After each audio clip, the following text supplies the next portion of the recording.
2020 সালে যাত্রা শুরু করা আইবিটিভি ইউএসএ ফেসবুক পেজ এখন 10 লাখের পরিবার। যুক্তরাষ্ট্রের বাংলাদেশি কমিউনিটিতে ব্যাপক জনপ্রিয় এই গণমাধ্যমটি দেশেও ব্যাপক আলোড়ন সৃষ্টি করেছে রাজনীতির এপিঠ ওপিঠ টকশোর মধ্য দিয়ে। ফলে দিনকে দিন হু হু করে বাড়ছে আইবিটিভি ইউএসএর ফেসবুক পেজের ফলোয়ার সংখ্যা। দর্শকদের চাহিদা মাথায় রেখে নিয়মিত টক শো, সাংস্কৃতিক অনুষ্ঠান এবং বস্তুনিষ্ঠ সংবাদ প্রচারের মাধ্যমে আমেরিকা প্রবাসী বাংলাদেশিদের পছন্দের তালিকায় সবার ওপরে উঠে এসেছে আইবিটিভি। রোববার সন্ধ্যায় এই সাফল্য উদযাপিত হল আইবিটিভির ঢাকা কার্যালয়ে। 10 লাখ উদযাপন অনুষ্ঠানে কর্মীদের পাশাপাশি উপস্থিত ছিলেন আইবিটিভির প্রধান নির্বাহী কর্মকর্তা মোহাম্মদ জাকারিয়া মাসুদ। এছাড়া অতিথি হিসেবে উপস্থিত ছিলেন জনপ্রিয় মিডিয়া ব্যক্তিত্ব ও রাজনৈতিক বিশ্লেষক আব্দুন নূর তুষার। অনুষ্ঠানে সিইও জাকারিয়া মাসুদ আইবিটিভির দর্শক ও অনুসারীদের প্রতি কৃতজ্ঞতা প্রকাশ করেন। অনেক ধন্যবাদ তুষার ভাই এবং ধন্যবাদ আমাদের আইবিটিভির পুরো পরিবারকে, পুরো টিমকে।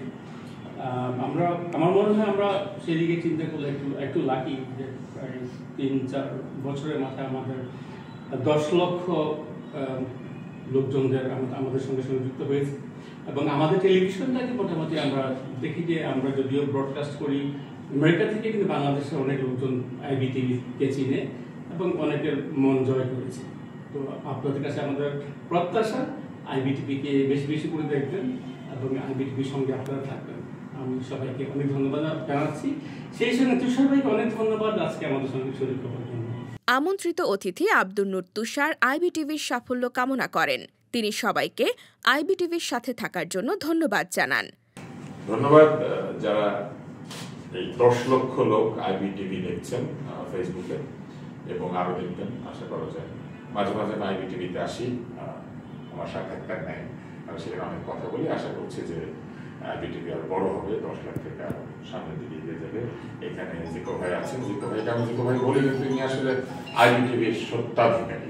এদিন ঢাকা অফিসের স্টুডিও এবং অন্যান্য কার্যক্রম আরও বাড়ানোর ঘোষণা দেন প্রতিষ্ঠানের সিইও। বলেন, নির্বাচনকে সামনে রেখে দর্শক চাহিদা পূরণে টক শো এবং কন্টেন্ট তৈরিতে গুরুত্ব দিচ্ছে IBTV USA. IBTV USA, new York.